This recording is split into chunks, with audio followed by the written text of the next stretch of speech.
untuk pertama kali melangkahkan kaki untuk masuk ke wilayah politik di Kabupaten Bualemo.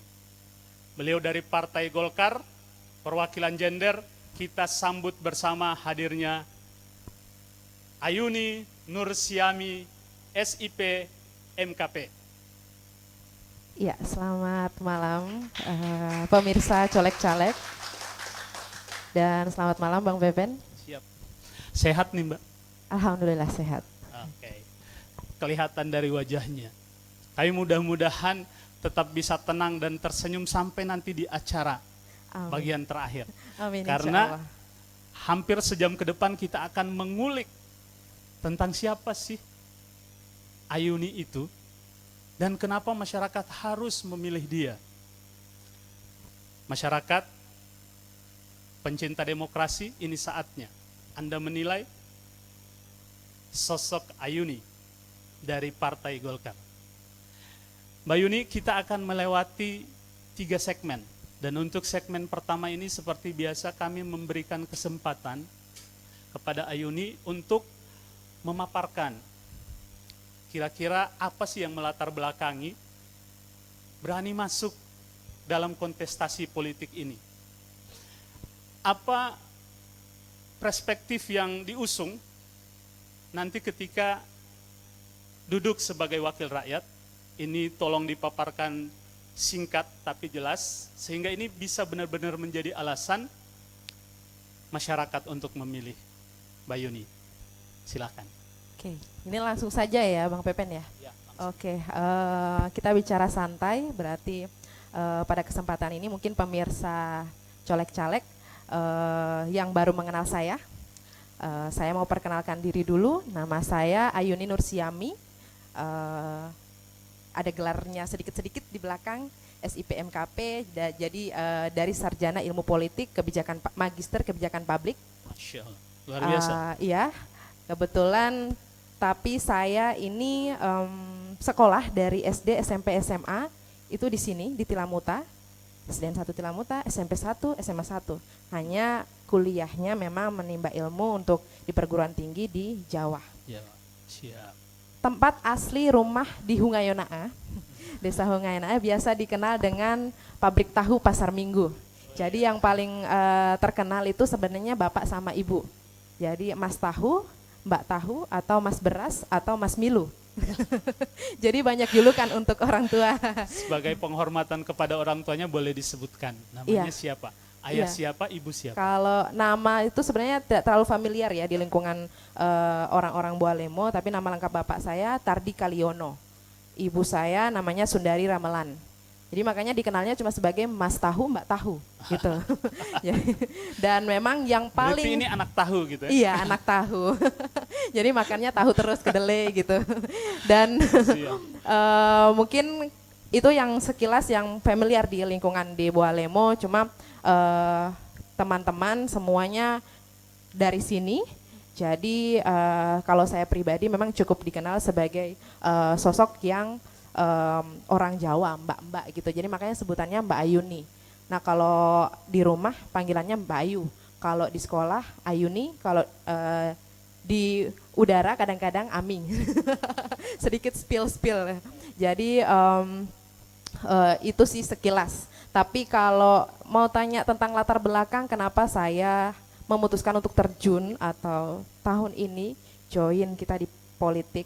Jadi saya tidak terlalu berat ini sebenarnya pembahasannya untuk latar belakang melihat lingkungan yang ada di sekitar. Dalam artian begini, saya kecil sampai SMA itu tumbuh di sini. Orang tua bahasanya mencari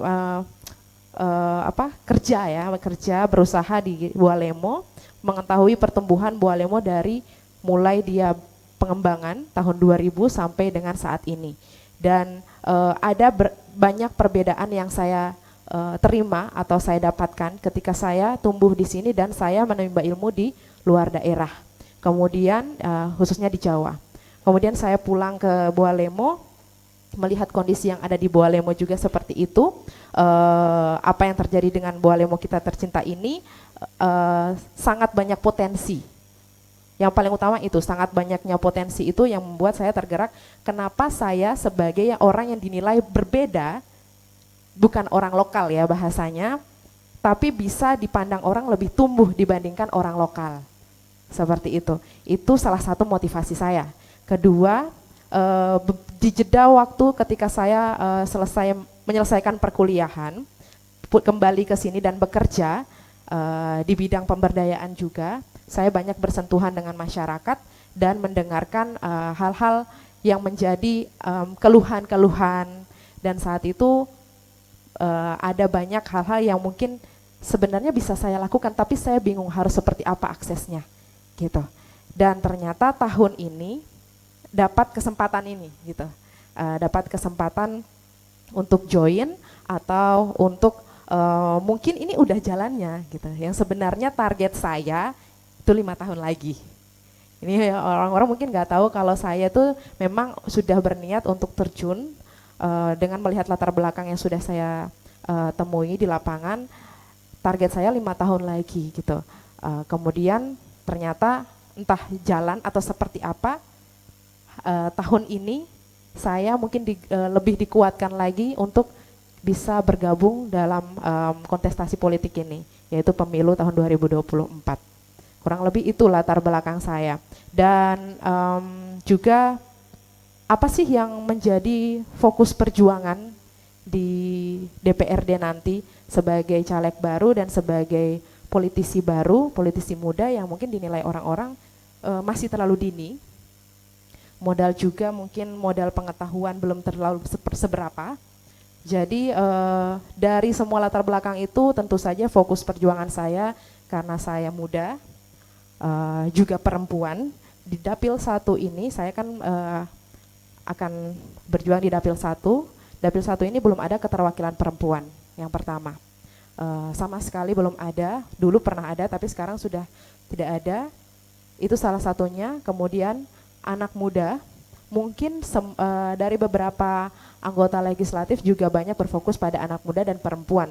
Tapi saya pikir kalau perempuan dengan perempuan itu lebih dekat gitu ya. Lebih dekat emosionalnya gitu ya. Mungkin itu. Terus juga pendidikan menjadi fokus perjuangan karena memang saya basicnya pendidikan juga. Basic pendidikan dalam artian saya juga termasuk tenaga pengajar. Kemudian juga perdagangan dan pertanian. Karena latar belakang bapak saya pertanian. Kemudian latar belakang usaha keluarga itu bergerak di perdagangan. Jadi hal-hal tersebutlah yang melatar belakangi saya dan menjadi fokus perjuangan saya di DPRD nanti, insya Allah. Itu panjang. Cukup ya? Iya. Ya, sekilas kita mendengarkan kenapa sih Ayuni pengen masuk legislatif, menjadi wakil rakyat, ternyata itu tadi. Beliau sudah punya perencanaan. Tapi kemudian saya pengen nanya, Ayuni sudah tahu nggak legislatif itu seperti apa? Lembaga apa gitu? Kerjaannya di dalam apa? Nanti yang ditemui di dalam itu apa? Banyak mungkin kritik, bisa difitnah, bisa dicaci maki, bisa didemo. Untuk seorang anak dalam tanda petik yang dekat dengan orang tua, kayaknya hal-hal seperti itu bisa sangat memberatkan Yuni nanti di dalam. Siap nggak dengan itu? Iya, karena saya sudah mengambil jalan ini, otomatis sebelum saya melangkah itu ada banyak pertimbangan. Jadi sebelum saya jalan, pasti saya mengambil tindakan, sebelum saya mengambil tindakan pasti saya mempertimbangkan. Dan ini salah satunya yang pertimbangan cukup panjang sebenarnya, terutama restu orang tua juga dengan kritik-kritik nanti yang akan datang, itu sudah saya siapkan mentalnya, karena saya dari kecil dididik keras sama orang tua, meskipun terkesan saya sering sama orang tua, tapi memang dari kecil saya dididik keras, jadi sudah dipikirkan baik-baik dan dimatangkan, dan insya Allah siap untuk menghadapi segala bentuk yang terjadi di depan nanti. Gitu. Oke, luar biasa. Ini langkah pertama Anda menapaki politik. Dan politik itu tidak semudah yang Anda bayangkan gitu ya. Sekarang orang tua sudah pamit gitu bahwa orang tua juga siap, khususnya belum di dalam legislatif. Kalau misalnya dalam perjuangan ini gagal gitu, gimana? Sudah siap dengan semua itu? Insya Allah sudah siap, Bang Pepen, karena dari awal langkah kaki kita ke politik ini sebenarnya kan tidak ada darah politik di tubuh atau di keluarga kami gitu. Hanya saja bapak itu, khususnya bapak ya, bapak itu sering memperhatikan anaknya dan tidak memaksakan kehendak. Iya. Gitu, tidak pernah memaksakan kehendak dan selalu support penuh. Jadi otomatis ketika saya memutuskan untuk ini dan tentu saja restu dari bapak sama mama itu paling utama dan mereka merestui, alhamdulillah kita bertiga berembuk dengan niatan langkah kaki ini menuju caleg ini tentunya positif negatifnya harus bisa disiapkan, mau menang atau kalah, dan ini diniatkan memang diikhlaskan gitu. Jadi apapun yang sudah terjadi di lapangan dan yang sudah berjalan sampai nanti di akhir sudah benar-benar diniatkan untuk ikhlas. Contoh-contohnya tetap kita akan di lapangan kan ketemu dengan berbagai macam masyarakat. Oke. Seperti itu sudah. Iya. Ketika memilih menjadi seorang politik, kita tidak berbicara ketika Anda terpilih duduk nanti. Sekarang di internal partai sendiri dulu, di Golkar. Ini pergaulan baru dalam hidup Ayuni. Ada 10 orang di dapil 1 punya tujuan yang sama, maka bisa jadi saling gontok-gontokan, saling apa. Itu ngerawat kayak gitu biar silaturahmi tetap ini gimana? Persaingannya kan ketat tuh. 10 paling bisa mudah-mudahan bisa 3 kursi. Kalau cuma 2 kan gimana tuh? Di internal partai komunikasinya. Iya, kalau komunikasi itu ya Bang Pepen, karena berhubung saya yang kecil, jadi otomatis mengutamakan hormat gitu, hormat sama senior-senior yang ada di partai, menghargai terutama menghormati, permisi gitu ya, setidaknya permisi, dan sebagai orang baru. Contoh kecil ketika kita kampanye atau ketika kita mau melakukan kampanye gitu, otomatis kita harus tanya, sering-sering komunikasi dengan dalam partai gitu. Dan kita bicara persaingan, makanya dari awal niatnya memang sudah diniatkan ikhlas. Jadi berjuang saja gitu. Oke, sebentar, kita bicara tentang persaingan makin menarik. Karena persaingannya di Golkar itu sangat luar biasa. Ada ketua Pak Lahmudin, ada Ibu Silvana. Kita bicara persaingan menarik, tapi kita di jeda waktu, kita akan masuk ke segmen 2 nanti. Digantung dulu jawabannya, kita akan kembali nanti di segmen 2. Pemirsa semuanya, masyarakat pecinta demokrasi yang menyaksikan acara ini, kita jeda sebentar dan kita akan kembali lagi di Colek Caleg.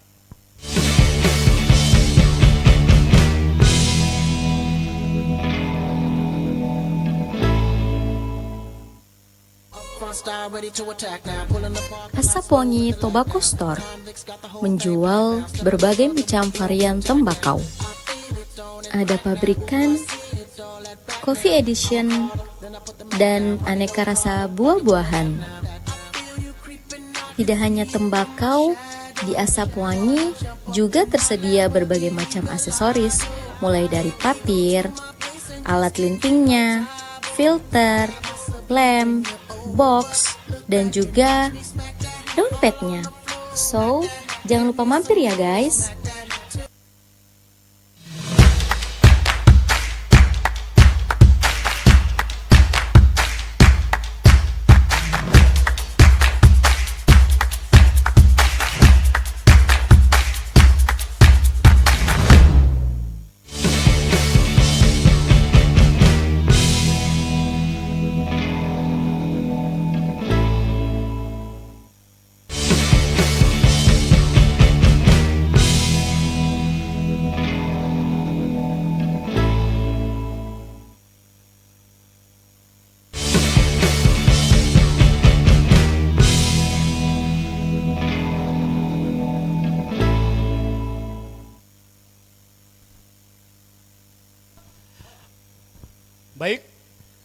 Masyarakat pecinta demokrasi Bualemo yang kami banggakan, kita bertemu lagi dalam program Colek Caleg, masih dengan bintang tamu kita hari ini, seorang politisi muda, Ayuni Nursiami, SIP, MKP. Kita lanjut, tadi menggantung tuh Mbak, bersaing nih di internal partai. Bagaimana Anda menempatkan diri dalam persaingan itu, sementara gak mudah loh. Berhadapan, kan Anda meskipun pimpinan partainya harus bertemu head to head dengan Pak Lahamudin dalam perolehan suara.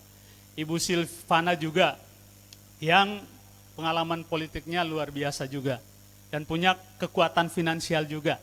Gitu. Bagaimana menempatkan persaingan di internal Partai Golkar sendiri?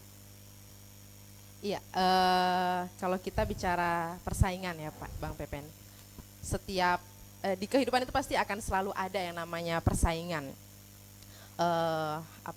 perlombaan bahasanya seperti itu. Di internal partai sendiri, dari awal memang ketika masuk dalam kontestasi politik ini, masuk di Partai Golkar sendiri, ada hal-hal yang sudah ditanamkan sama ketua partai yaitu Pak Lahamudin. Dalam artian sekarang kita fokus perjuangan untuk memenangkan partai. Dan itu masih sudah masuk dalam alam bawah sadar. jadi bahasanya perjuangan ini berfokus di pemenangan. Tapi kalau ada yang bilang tidak bisa, kita harus singkirkan orang-orang, dan kalau kita pengen duduk ya kita singkirkan orang-orang, misalnya even itu orang di dalam partai sendiri gitu. Kalau saya masih berprinsip seperti itu, masih dengan pemenangan partai, dan meyakini bahwa ini kan sudah digariskan sebenarnya. Iya. Siapa yang menjadi pemenang atau siapa yang nanti duduk di DPRD sudah digariskan, tinggal bagaimana perjuangannya kita. Tapi apa yang membuat saya jadi optimis dalam persaingan ini gitu? Apa yang membuat saya jadi optimis ketika saya ikut berlaga di pemilu ini di partai yang kata orang partai besar, yang memang kita sudah tahu pasti partai besar, Partai Golkar. Ada beberapa hal yang saya percaya diri bahwa saya punya perbedaan dengan teman-teman yang lain gitu. Yang mungkin salah satunya adalah saya masih muda gitu. Dengan mungkin pembaharuan baru yang bisa dibawa dalam lingkungan partai, itu yang bisa mengangkat juga, yang membawa Partai Golkar mungkin bisa menambah lebih besar seperti itu. Itu harapan saya. Dan itu sekarang ini sementara saya sebarkan di masyarakat. Hal baru yang ada di diri saya itu yang saya sebarkan ke masyarakat gitu, dan mencari respon baik, dan alhamdulillah masyarakat pun merespon baik. Itulah yang menjadikan saya optimis dalam perjuangan melalui Partai Golkar ini gitu. Oke. Sangat positif semangatnya, persaingannya. Saya kasih waktu deh Mbak Ayuni untuk ngajakin teman-teman yang berjuang sama-sama saat ini untuk bagaimana supaya tetap kompak, bersatu, menuju satu yang dicita-citakan oleh Pak Lahamudin tadi, supaya kemenangan ada di Partai Golkar. Silakan. Ke internal partai ya? Internal atau semuanya? Masyarakat. Para caleg yang sedang berjuang. Para caleg yang sedang berjuang. Ajak di spirit, disemangatin gitu. Iya, untuk caleg-caleg yang sekarang ini berjuang, baik yang sudah berpengalaman dalam politik, dan juga yang mungkin baru memulai juga, mungkin niatnya mari sama-sama diluruskan. Dan mungkin kalau yang belum tahu niatnya untuk apa, ayo kita cari dulu, gali dulu lebih dalam, mumpung belum terlambat gitu. Mumpung masih 2 minggu lagi kita menghadapi pemilu, niatkan baik-baik, dekatkan diri juga dengan masyarakat, gali simpati masyarakat lebih banyak lagi, karena dari niat itu masyarakat juga akan tahu. Sekarang masyarakat kita sudah cerdas, jadi jangan buang-buang waktu hanya untuk memikirkan kepentingan-kepentingan yang nanti akan menyesatkan gitu ya. Jadi itu saja dari saya. Oke, itu himbauan ajakan spirit. Semoga rekan-rekan Partai Golkar, calegnya khususnya di Dapil 1 makin bersemangat. Dan insya Allah nanti menuai kemenangan ke depannya. Kita dari tadi kayaknya ngomongin tentang visi apa yang ingin dilakukan.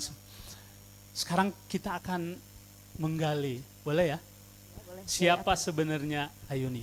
Ayuni, Anda itu kalau pengen ngomong sebenarnya seorang Ayuni itu seorang yang kayak gimana sih? Apakah emosional, temperamen? Monggo, gambarinnya seperti apa? Iya, kalau menggambarkan diri sendiri sebenarnya yang bisa menilai itu orang lain ya Bang Pepen. Cuma tapi setidaknya saya harus mengenali diri saya juga. Saya tipe orang sebenarnya yang bisa dikatakan ambivert ya. Bisa introvert, bisa ekstrovert gitu. Menyesuaikan tempat gitu. Jadi saya bisa ekstrovert ketika memang sudah di situ passion saya dan saya sudah mengenal lingkungan itu. Saya jadi introvert ketika saya butuh me time. Gitu. Jadi memang ketika di momen-momen saya sudah sumpek, saya harus menyendiri nih. Saya harus refresh untuk menyendiri, butuh waktu mungkin 1 hari. Setelah itu mengumpulkan hal-hal lagi untuk bisa di-share lagi ke dunia luar seperti itu. Tipenya seperti itu. Tapi kalau kata-kata teman-teman, saya termasuk yang friendly. Kalau kata teman-teman ya. Iya. Ini penting kita tanyakan, karena nanti ketika Anda menjadi seorang wakil rakyat, duduk di DPR, rakyat itu biasanya segan apa semua. Kalau tahu tipenya seperti itu, mudah-mudahan benar-benar rakyat bisa mempercayakan aspirasinya kepada Anda. Insya Allah. Selanjutnya, lebih dalam lagi saya pengen nanya, Ayuni, kenapa milih jalur politik?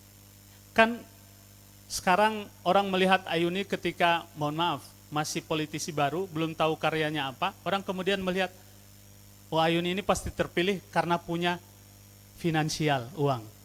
Didukung oleh orang tua yang punya kemapanan. Itu yang menjadi ukuran sekarang. Anda merasa gimana ketika masyarakat menilai seperti itu? Bahwa Anda mungkin kemampuannya nggak seberapa, tapi dukungan finansial dan orang tua itu yang menjadi. Merasa nggak kayak gitu, ada anggapan seperti itu di masyarakat?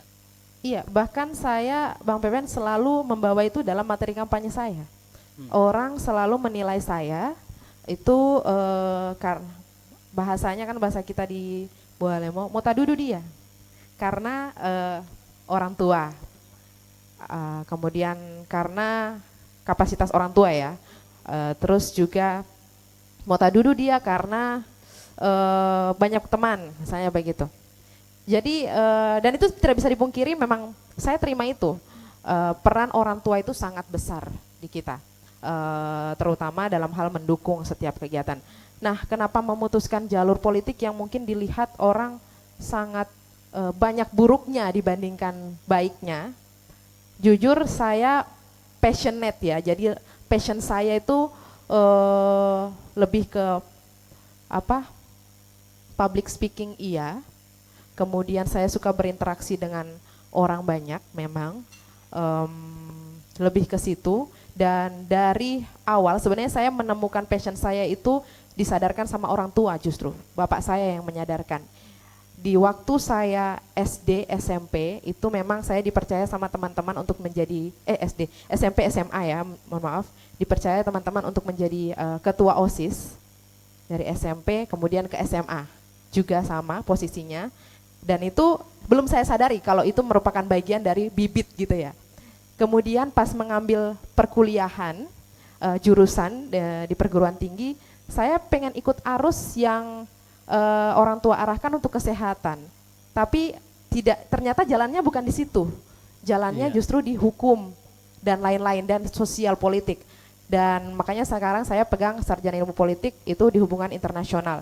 Dan di situ bapak saya yang langsung menyadarkan, kamu tidak cocok di kesehatan. Kamu itu cocoknya di jalur ini, seperti itu. Tapi oke lah, itu orang tua seperti itu. Ada paradigma yang berubah terkait, mohon maaf saya berbicara agak sedikit rasis, berbicara tentang suku Jawa. Suku Jawa kita kenal sebagai para pengusaha-pengusaha kuliner yang berhasil. Punya bakso yang enak, nasi goreng yang enak gitu.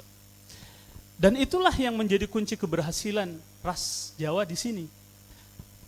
Anda mau meninggalkan itu dan merubah paradigma, ingin jadi seorang wakil rakyat? Padahal kesuksesan itu turun-temurun di situ. Gimana? Tentu saja tidak ya Bang Pepen, tidak sepenuhnya. Jadi wakil rakyat itu memang pelayan masyarakat ya, kita sampaikan dia menampung aspirasi, kemudian direalisasikan dengan anggaran yang sudah dipercayakan oleh yang dari negara, kemudian diserahkan kembali ke masyarakat. Itu sebenarnya hanya sebagai media kalau saya katakan. Karena gini, sebagai pengusaha itu bisa jadi profesi. Sebagai pedagang bisa jadi profesi, tetapi wakil rakyat bukan profesi menurut saya, gitu. Jadi saya bisa jalankan keduanya, tergantung manajemen dari saya sendiri, gitu. Dan kemampuan saya. Kalau saya merasa saya mampu untuk menjalankan usaha perdagangan sekaligus menjadi wakil rakyat, kenapa tidak, gitu. Jadi untuk melepaskan stigma masyarakat tentang perdagang tentang orang Jawa yang berdagang itu tidak saya lakukan. Tapi saya hanya membuktikan bahwa ada hal lain yang bisa dilakukan orang Jawa, keturunan Jawa lebih dari sekedar berdagang. Meskipun ada di tengah-tengah masyarakat lokal yang bukan orang Jawa gitu. Masya Allah. Itu. Luar biasa. Ingin merubah sesuatu yang sudah menjadi kemudian ingin menjadi wakil rakyat ya. Saya tertarik dengan ayah dan ibu. Ayah begitu peduli, padahal Ayuni ini beda sekali dari, dan itu dianggap sebagai tanggung jawab ya Yun. Ini sedang disiarkan, mudah-mudahan ayah juga nonton. Pengen ngomong apa sama ayah? Karena ayah juga akan merasakan resiko kegagalan ketika itu juga berat buat dia. Coba minta restu di hadapan banyak orang sama ayah. Pengen ngomong apa kalau ayah sedang ada di hadapan? Iya, memang kalau bicara tentang ayah atau ibu, ayah ya lebih fokusnya. Anak perempuan itu sebenarnya dikatakan dekat dengan ayah ya. Dan kedekatan kami itu berlangsung sudah dewasa ini. Dari semenjak saya kuliah sampai saat ini, belum ada kata-kata yang saya sampaikan secara dekat langsung ke Bapak gitu. Ini kesempatannya. Ayo dong. Intinya terima kasih saja tidak cukup untuk Bapak. Mewek ini saya. Intinya terima kasih saja tidak cukup untuk Bapak yang sudah mendukung saya dari segala keputusan yang saya lakukan. Bahkan saya sebelumnya juga pernah gagal dalam hal pendidikan juga, sempat di perkuliahan itu untuk menentukan jalur mana dan tetap didukung. Dan hal yang paling saya syukuri itu adalah punya kedua orang tua, terutama Bapak dan Ibu, yang support penuh dengan semua kebijakan dan keputusan saya di kehidupan saya. Meskipun sebenarnya anaknya ini sudah sangat banyak, bahasanya kalau ada orang tua hitung-hitungan, banyak ya pengeluarannya gitu. Apalagi sekarang ini gitu ya, ditambah gitu. Tapi alhamdulillah, puji syukur, saya sangat bangga kepada kedua orang tua saya. Bapak, saya bangga punya Bapak seorang yang pekerja keras, kemudian juga Ibu sama Mama sama-sama bekerja keras untuk keluarga dan untuk kesuksesan bersama keluarga. Insya Allah ada waktu di mana Bapak dan Mama bisa melihat kerja keras itu terbayar. Iya. Kita aminkan ya. Tuntas, ya, terima kasih. Maksud saya ngomong di depan ayah supaya para pemirsa yang nonton ini mengaminkan. Semoga apa yang dicita-citakan dan prinsip yang kuat dari ayah untuk supaya keberhasilan Ayuni bisa berhasil, bisa diwujudkan. Amin, amin, amin. Ya. Ya. Nanti kita akan bicara lagi, makin menarik nih perbincangannya, dan kita akan sayangnya harus dijeda lagi untuk segmen kedua selesai dan kita akan masuk ke segmen ketiga. Para pemirsa, di segmen ketiga kita akan menggali lagi tentang optimisme dari seorang Ayuni, Kemudian nanti kita akan mendengarkan juga closing statement dari beliau, dari caleg muda gender yang hebat ini. Kita berpisah dulu untuk kita kembali lagi dalam segmen ketiga. Jangan kemana-mana, nantikan masih di Colek Caleg.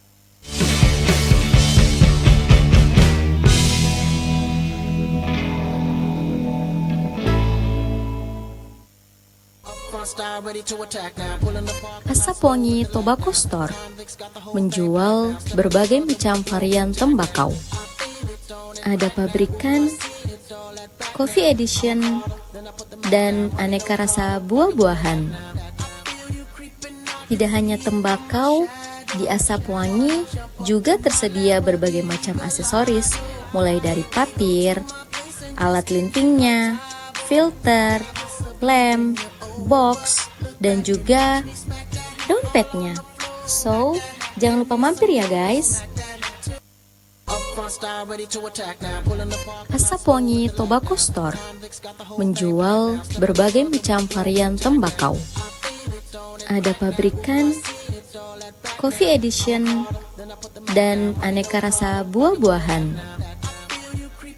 Tidak hanya tembakau, di Asap Wangi juga tersedia berbagai macam aksesoris, mulai dari papir, alat lintingnya, filter, lem, box, dan juga dompetnya. So, jangan lupa mampir ya guys.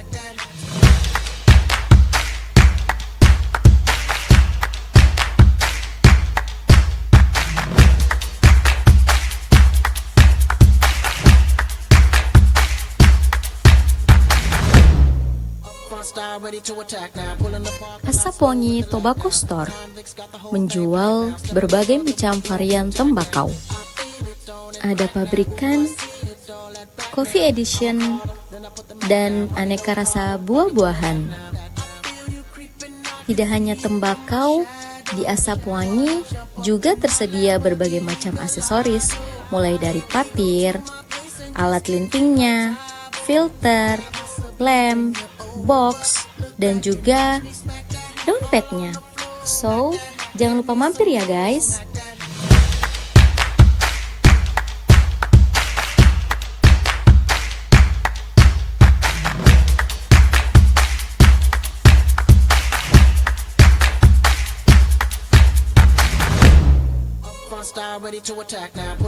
Asap Wangi Tobacco Store menjual berbagai macam varian tembakau.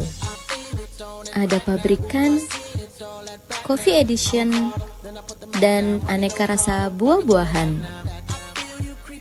Tidak hanya tembakau, di Asap Wangi juga tersedia berbagai macam aksesoris, mulai dari papir, alat lintingnya, filter, lem, box, dan juga dompetnya. So, jangan lupa mampir ya guys.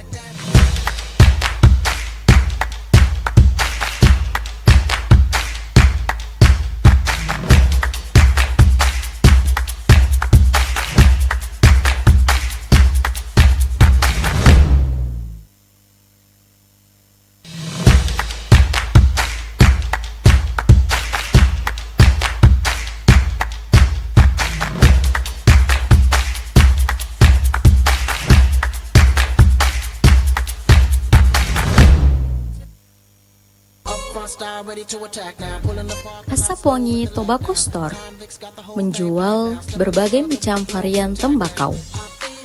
Ada pabrikan, coffee edition, dan aneka rasa buah-buahan.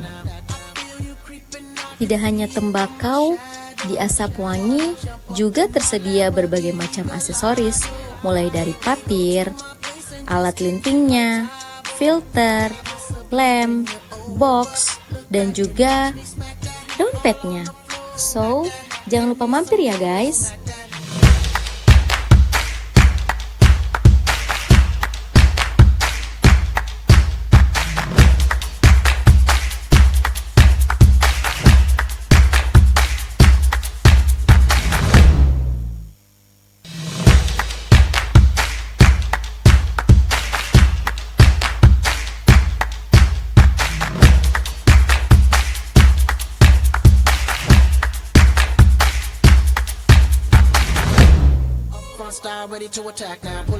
Asap Wangi Tobacco Store menjual berbagai macam varian tembakau. Ada pabrikan, coffee edition, dan aneka rasa buah-buahan. Tidak hanya tembakau, di Asap Wangi juga tersedia berbagai macam aksesoris, mulai dari papir, alat lintingnya, filter, lem, box, dan juga dompetnya. So, jangan lupa mampir ya guys.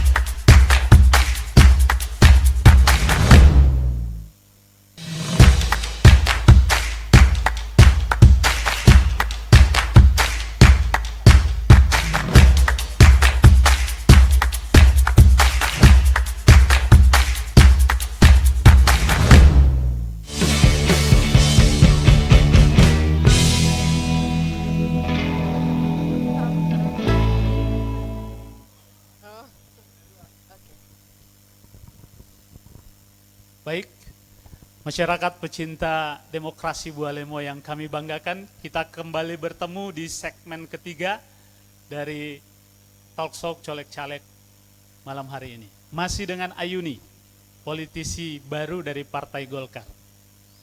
Mudah-mudahan hari ini, Talkshow ini memperkaya kita untuk masyarakat pemilih semakin tahu konstituen yang selama ini sudah simpati dengan Yuni, semakin tahu siapa sosok ini sebenarnya. Kita lanjut ya. Siap. Santai. Gitu. Santai.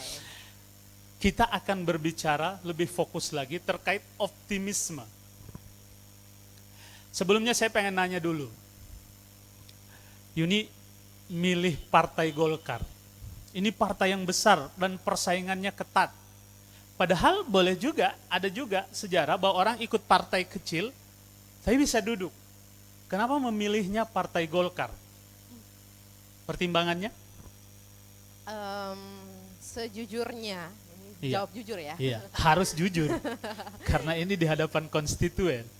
Jadi gini Bang Pepen, sejujurnya saya ini tipe yang suka tantangan.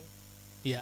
Pertama, kemudian juga, tapi sebelum saya bergabung, itu saya juga melakukan beberapa pertimbangan, analisis gitu ya. Kayak sudah benar-benar gitu. Jadi saya analisis dalam artian begini, ketika saya mau masuk dalam lingkungan baru, khususnya karena partai politik ini saya tidak mau ketika mengambil kebijakan atau keputusan tidak konsisten gitu. Selalu saya upayakan untuk konsisten lah pastinya. Jadi ketika saya memutuskan untuk masuk, saya tidak berpikir untuk keluar, gitu kan? Itu pertama. Nah, otomatis ketika saya memilih Golkar, ketika saya sudah berpikir untuk tidak keluar, ya saya nggak mau keluar, kayak gitu. Ini yang masih menjadi pemikiran awal saya. Kemudian Partai Golkar adalah partai besar. Jadi ketika masuk saya sempat bercakap dengan Pak Ketua. Saya tanya, kenapa pertimbangannya juga kenapa saya juga ikut diajak kira-kira seperti itu. Selain karena saya pengen juga bergabung dalam partai politik, tapi kenapa juga saya ikut diajak gitu. Dan jawabannya karena kami atau saya ini juga latar belakang keluarga saya termasuk orang yang berpengaruh. Jadi ketika kata berpengaruh ini tidak dimanfaatkan dengan baik atau dalam hal positif, ini akan menjadi salah ketika kita manfaatkan dalam hal negatif kan gitu. Jadi kenapa momen seorang Pak Ketua itu menganggap bahwa saya berpengaruh atau keluarga saya berpengaruh dalam lingkungan, itu harus ditangkap baik-baik. Iya. Jadi saya harus pegang baik-baik dan diarahkan pada pengaruh yang positif ke lingkungan. Kemudian yang kedua, saya menyukai tantangan itu tadi. Orang lain bilang, kalau kamu duduk di partai saya gitu, ada beberapa partai memang yang datang juga. kalau kamu duduk di partai saya atau berjuang dari partai saya, kamu pasti akan duduk gitu. Saya bilang, kenapa saya cari yang instan dan gampang? Sedangkan sejauh ini perjalanan saya sampai detik ini orang-orang mungkin tidak tahu ya. Banyak rintangan-rintangan yang sudah saya hadapi, itu saja bisa saya hadapi gitu. Masa hal-hal lagi yang saya hadapi lagi harus instan gitu, saya nggak suka. Kemudian saya suka yang beda, makanya contoh kecil saja jurusan saya itu di Boa Lemo ini bisa dikatakan belum ada lulusannya. Jadi kalaupun ada mungkin adik-adik saya baru mau lulus. Itu jurusan hubungan internasional. Jadi dari situ saya sudah bisa digambarkan bahwa menyukai perbedaan, menyukai tantangan dan analisis terhadap lingkungan yang mau saya masuki itu yang membuat saya kuat. Artinya Anda senang tantangan maka memilih sesuatu yang besar, dalam hal ini Partai Golkar. Iya. Dan Anda sangat yakin dengan Ketua Partai Pak Lahmudin meyakinkan Anda. Sesungguhnya di mata Anda seorang Lahmudin itu pemimpin yang seperti apa sehingga Anda bisa yakin dengan penguatan beliau? Iya, kebetulan saya dekat dengan Pak Ketua juga pas momen seperti ini kan Pak. Maksudnya dalam artian ketika saya sudah masuk dalam partai. Iya. Saya juga tidak gampang menerima orang untuk masuk dalam dunia saya sebenarnya. Iya. Dan saya melihat sosok Pak Ketua, Pak Lahmudin ini bisa satu bahasa gampangnya lah ya, bisa satu frekuensi dengan saya. Gitu. Itu bahasa gampangnya. Dalam artian kita punya beberapa kesamaan dalam cara pandang untuk perjuangan-perjuangan yang saya sampaikan di awal tadi gitu. Oke. Tadi bicara tentang komitmen. Sekarang saya akan bertanya tentang komitmen itu. Andaikan Anda begitu berkomitmen milih Partai Golkar dan siap berjuang untuk Partai Golkar. Maaf, dalam politik kita bisa berhasil, bisa juga gagal. Pertanyaan saya, andai, mudah-mudahan sih masyarakat memilih Anda. Tapi kalaupun tidak, bagaimana Anda memperlakukan Partai Golkar? Apakah masih tetap loyal dengan partai? Atau memilih berhenti? Karena ini partai besar. Anda akan tetap yakin dengan Golkar meskipun nanti tidak terpilih misalnya keburukan, karena kita harus hitung baik dan buruknya. Bagaimana? Iya, seperti yang saya bilang tadi, saya menyukai tantangan. Jadi menang ataupun gagal itu sudah biasa dalam namanya kontestasi. Tapi keputusan saya untuk masuk dalam sebuah lingkungan, ketika dia masih sehat, saya terima. Ketika sudah tidak sehat, mungkin akan ada pertimbangan-pertimbangan lain gitu.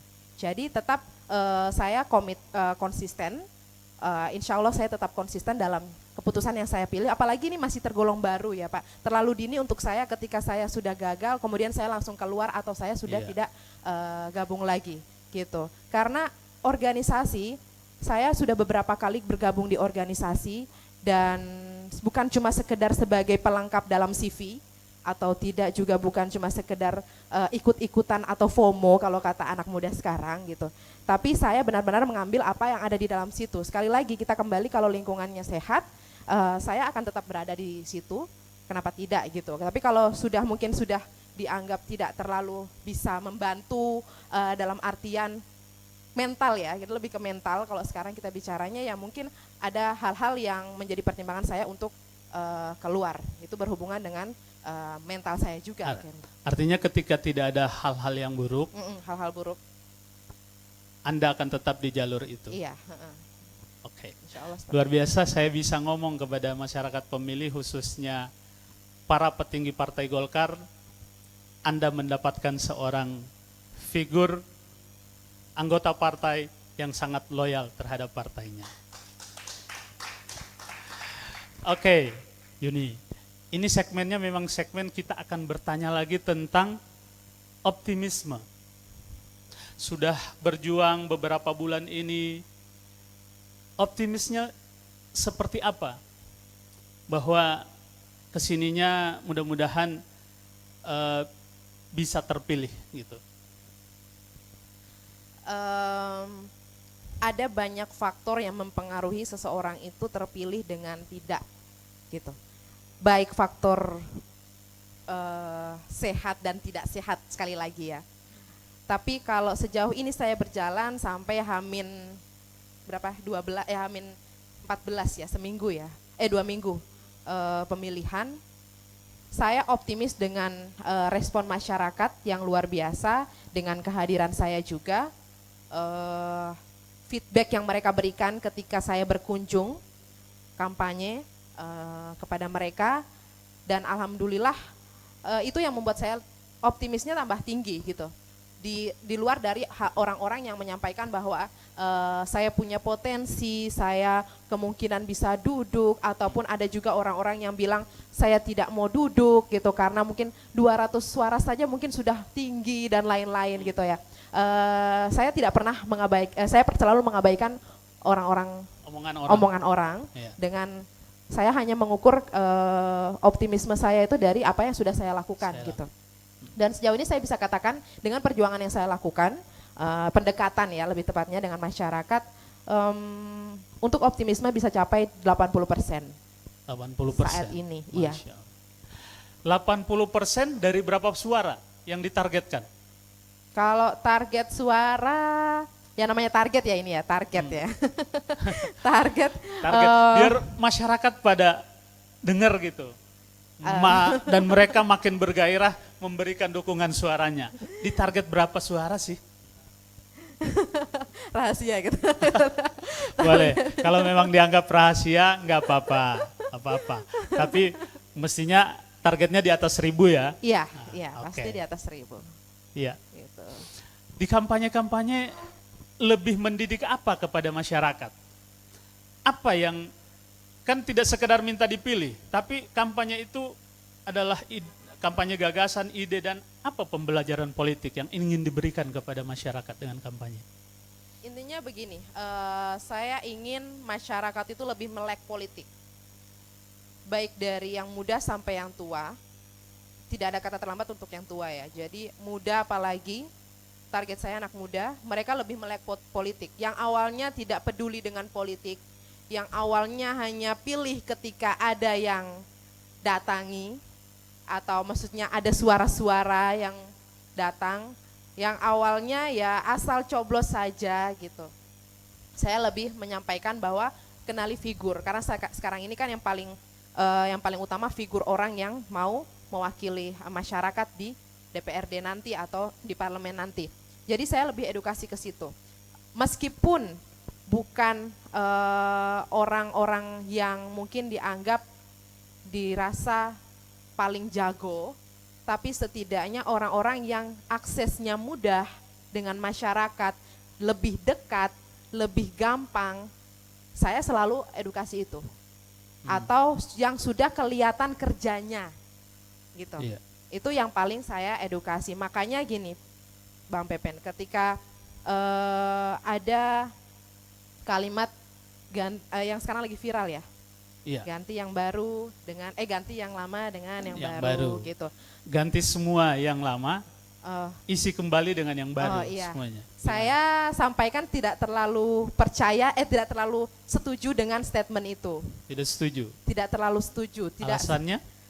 karena gini, dalam sebuah lembaga otomatis bukan ganti yang baru. Kalau memang ada kesalahan-kesalahan atau ada hal-hal yang memang perlu diperbaiki, jadi otomatis bukan ganti yang lama semuanya dan dengan yang baru, tapi perbaharui. Perbaharui ini artinya begini, ada hal-hal yang memang dirasa cacat, yaitu yang diperbaharui, gitu. Tapi kalau orang-orang di dalam yang memang masih bisa dikuatkan, yang masih bisa dijadikan panutan, yang masih bisa dipercaya, silahkan diteruskan. Jadi gitu. Dan warna baru ini saya sampaikan contohnya ya, misalnya orang-orang percaya kepada saya gitu, dengan warna baru atau dengan gagasan baru. Ya ini yang kita pakai di DPRD itu gitu. Iya. Jadi warna baru yang akan saya tawarkan, warna gagasan baru yang akan saya tawarkan, yang mungkin kemarin tidak sempat dipakai atau diimplementasikan di DPRD gitu. Oke. Artinya jangan harus dibuang semua, tapi kita pisahkan yang masih baik, tapi sebenarnya yang menentukan itu masyarakat, Iya, tetap. pemilik suara gitu. Jadi kita tidak bisa mengklaim seperti itu Iya, sebenarnya. Tapi itulah pendapat dari Yuni ya. Sekarang sebagai caleg yang diidentikan dengan oh dia punya duit, oh orang tuanya mapan. Bagaimana Anda memberikan pendidikan politik kepada masyarakat tentang politik uang? Saya selalu ajak masyarakat hitung-hitungan. Saya sampaikan, karena gini, saya selalu bilang kan, yang tadi saya bilang kalau orang melihat saya, mengenal saya sebagai orang yang banyak uang. Pada keluarga saya ada mobil, ada truk, ada toko dan lain-lain, isinya beras semua gitu ya. Terus bisa dibagi-bagi ke masyarakat gitu ya. Dan padahal sebenarnya di balik itu banyak utang. Jadi itu yang masyarakat tidak tahu. Cuma gini, saya selalu Dan masyarakat sampaikan. memang tidak mau tahu. Nah iya, masyarakat juga tidak mau tahu. Tapi saya selalu ajak masyarakat untuk hitung-hitungan.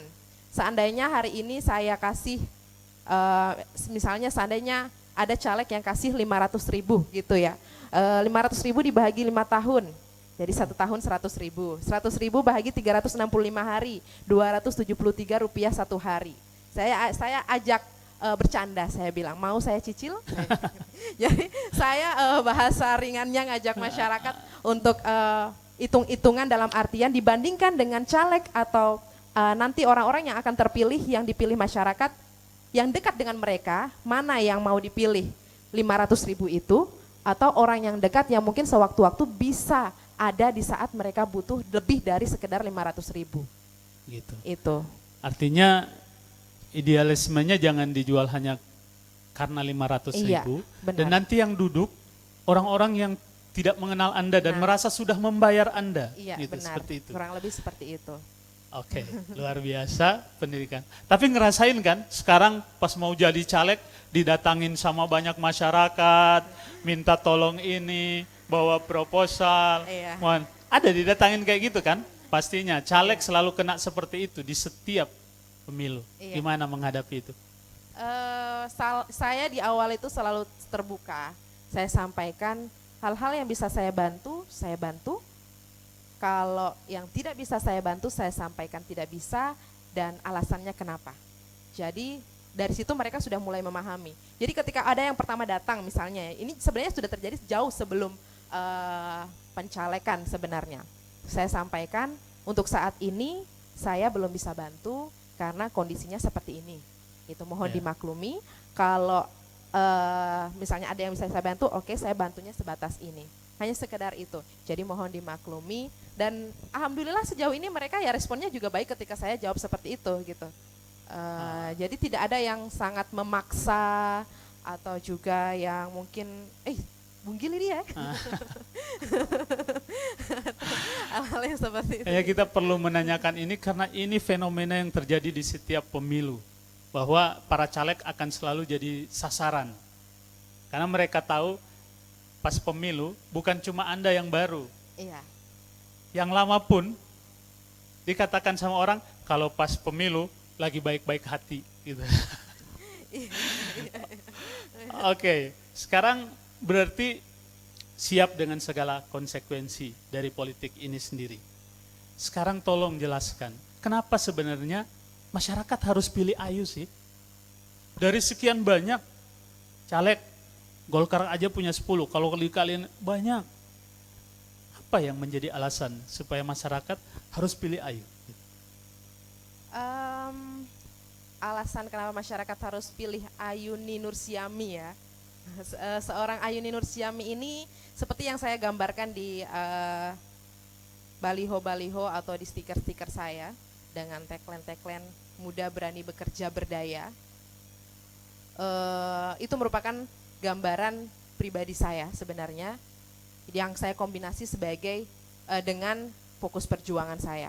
Iya. Muda saat ini ya kita butuh juga wakil atau juga wakil rakyat dan juga tentunya orang-orang figur-figur yang masih energik juga ya, untuk memperbaharui tadi, membawa semangat baru.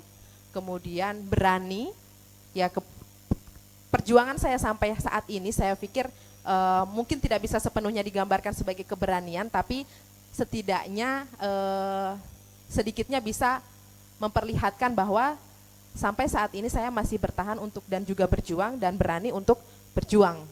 Kurang lebih seperti itu. Kemudian bekerja, saya orang lapangan. Jadi suka bekerja di lapangan tentunya. Bukan cabut-cabut rumput. suka bekerja di lapangan. Menarik ini, jelaskan lagi. Jadi hal-hal yang berhubungan dengan atau bersentuhan langsung dengan masyarakat tentu sudah banyak saya lakukan dan saya terima interaksi dengan masyarakat, dan mungkin bisa dites langsung dengan beberapa interaksi sampai dengan saat ini juga, atau bisa dicek di sekeliling saya atau lingkungan saya. Kemudian dan itu yang memang harus dicari juga sama masyarakat. Kenapa? Karena kalau mencari orang yang sulit digapai, nah, kita kan mewakili masyarakat. Kalau mewakili masyarakatnya hanya lewat angan-angan kan susah gitu ya. Kemudian berdaya, fokus perjuangan saya dalam pemberdayaan, memberdayakan orang-orang khususnya perempuan dan anak yang mungkin kurang berdaya saat ini gitu, dalam artian bisa membantu menopang penghasilan keluarga. Nah itu kurang lebih seperti itu gambarannya. Jadi ya kalau berdaya itu juga merupakan bagian dari perjuangan. Jadi kalau masyarakat di luar sana membutuhkan figur yang muda, berani, bekerja, dan juga berdaya, yang intinya mau sama-sama berjuang untuk tumbuh, grow up gitu, bisa bersama-sama dengan saya. Iya, luar biasa. Kita mengulik dan masyarakat pecinta demokrasi yang punya hak pilih, kami menyajikan ini salah satu pilihan Anda. Anda sudah mendengar tentang niat baiknya, gagasan-gagasannya, dan mudah-mudahan ini salah satu figur yang cocok untuk ke depan, gitu ya. Selanjutnya, kita belum selesai ini. Selanjutnya, saya pengen tahu trik-trik apa sekarang yang dilakukan. Trik-trik apa yang dilakukan? Tidak sekedar ngomong bahwa insya Allah semuanya sudah siap, apa semua memilih saya sudah dikoordinasikan. Tapi Anda punya trik apa untuk bisa menang, dan nanti kelak duduk juga punya trik apa? Sebenarnya kalau trik khusus itu tidak ada ya Pak ya. Maksudnya dalam artian mungkin kalau beberapa orang yang jangan dibuka gitu. Tapi kalau saya sampaikan secara jujur gitu Bang, trik khususnya itu sebenarnya tidak ada. Hanya jadi diri sendiri saja gitu. Wah, jadi apa yang diterima masyarakat itu ya saya apa adanya sebenarnya, kurang lebih gitu. Mungkin ada beberapa orang yang tidak kenal saya sebelumnya dan sekarang jadi kenal. Ada mungkin yang menganggap bahwa ini betul dia gitu kan. Tapi sebenarnya kalau ditanya sama teman-teman saya ya, this is the real me gitu loh, the real Ayuni Nursiami. Jadi, iya. jadi diri sendiri saja. Kemudian silaturahmi ya biasa saja dengan semuanya, gerakan semua teman-teman dan keluarga. Itu support sistem paling utama itu semua itu. Keluarga dan teman-teman kerabat. Jadi itu sih. Oke, salah satu tagline-nya adalah berani. Ini perlu kita gali nih, berani nih. Jangan cuma berani pengen masuk, tapi sudah di dalam, masihkah keberanian itu ada?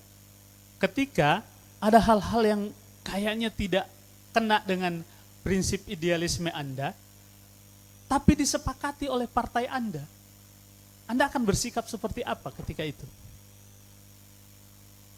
Yang namanya mungkin ini berhubungan dengan bagaimana kita bersikap karena posisi kita berada di partai yang banyak orang-orang yang duduk gitu ya. Maksudnya ya partai besar lah, katakan Golkar gitu. Ketika ada yang berseberangan dengan apa yang sudah kita pikirkan, idealisme kita dengan keputusan partai gitu, tentunya perjuangan-perjuangan saya tetap harus dijalankan. Dalam artian gini, makanya saya selalu sampaikan transparansi itu perlu. Transparansi perlu. Apa yang saya butuhkan, apa yang saya pikirkan atau saya perjuangkan jika berseberangan, saya kembali lagi pada poin tadi. Kalau di dalam lingkungan itu sudah tidak sehat, baru mungkin ada pertimbangan-pertimbangan yang saya sampaikan. Tapi kalau masih bisa dikomunikasikan, kenapa tidak sama-sama diperjuangkan gitu. Saya lebih ke situ. Jadi maksudnya dalam artian kalau sudah tidak sama orang pemikiran dengan partai, apa yang harus dilakukan? Komunikasi. Tapi kalau masih tetap tidak bisa, berarti idealisme saya menganggap itu sudah tidak sehat gitu. Tapi tidak mungkin akan saat itu diputuskan. Ya, karena memang kekuatan partai akan sangat berpengaruh ketika Anda di dalam parlemen. Iya. Anda bisa punya resiko direkol, diganti ketika Anda tidak selalu sejalan. Padahal apa yang diputuskan partai belum tentu sejalan dengan pemikiran Anda. Siap dengan semua itu? Siap. Untuk itu saya siap. Karena makanya saya dari awal yang saya sampaikan tadi, kalau berarti kan kondisinya menurut saya sudah tidak sehat. Ketika lingkungan itu sudah tidak sejalan gitu. Iya. Kurang lebih semoga itu doa kita, semoga tetap selama bekerja akan tetap sejalan dengan partai dan keinginan rakyat. Amin, insya Allah. Oke, kita sampai pada penghujung dari talk show malam hari ini. Kami akan memberikan kesempatan kepada Yuni untuk closing statement. Closing statement ini berupa isi kembali menguatkan gagasan yang ingin dicapai, mengajak masyarakat untuk yakin dengan Yuni, dan mengajak rekan-rekan separtai untuk terus bekerja sehingga kemenangan bisa diperoleh. Silakan untuk closing statement. Ya, untuk seluruh masyarakat Kabupaten Bualemo khususnya ya, yang tanggal 14 Februari nanti akan memilih menentukan wakil rakyatnya yang mewakili kita masyarakat untuk duduk memperjuangkan aspirasi. Tentu saja nilai dengan benar dari sekarang, tentukan kriteria yang memang menjadi standar Anda semua untuk memilih wakil. Manfaatkan hari tinggal kurang lebih 14 hari ini, 2 minggu ini. Jadi jangan mudah terpengaruh dan jangan mudah goyah dengan apapun di luar sana, karena ini untuk 5 tahun ke depan. Bukan untuk 5 hari atau sehari saja. Jadi untuk Bapak Ibu di luar sana, pilihlah wakil yang benar-benar dekat, benar-benar dapat dengan mudah diakses dengan kita, dan selalu bersama-sama dengan masyarakat dan rakyat. Kemudian untuk seluruh caleg-caleg dan khususnya juga mungkin yang sesama di Partai Golkar, jangan redup atau jangan mudah terpengaruh juga dengan semua omongan.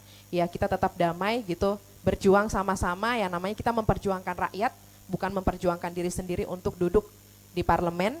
Jadi tetap luruskan niat seperti yang saya sampaikan di awal, karena ketika niat sudah lurus, insya Allah ya kalau memang sudah jalannya ya kita akan ada pada posisi kita sebagai wakil rakyat. Seperti itu. Luar biasa. Baik, closing statement-nya sudah. Semoga masyarakat semakin jelas, semakin memperoleh pendidikan politik dari talk show ini. Terakhir, kami akan menanyakan 3 kata. 3 kata yang menggambarkan Ayuni, supaya orang mudah ingat. Coba, kalau misalnya harus minta 3 kata tentang Ayuni, siapa tuh? Apa? 3 kata ya, 3 kata.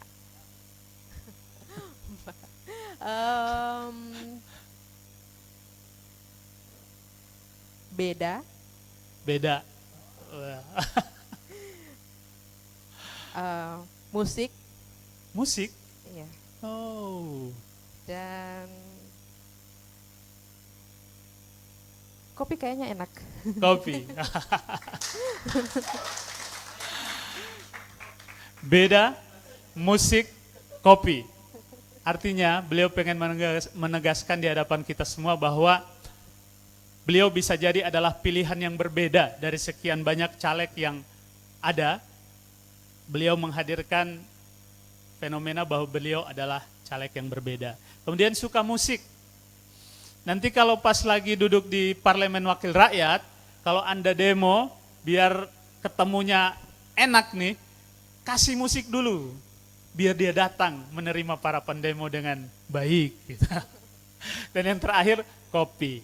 Kopi ini adalah salah satu sarana untuk kita bersilaturahmi dengan rakyat yang paling murah dan paling baik.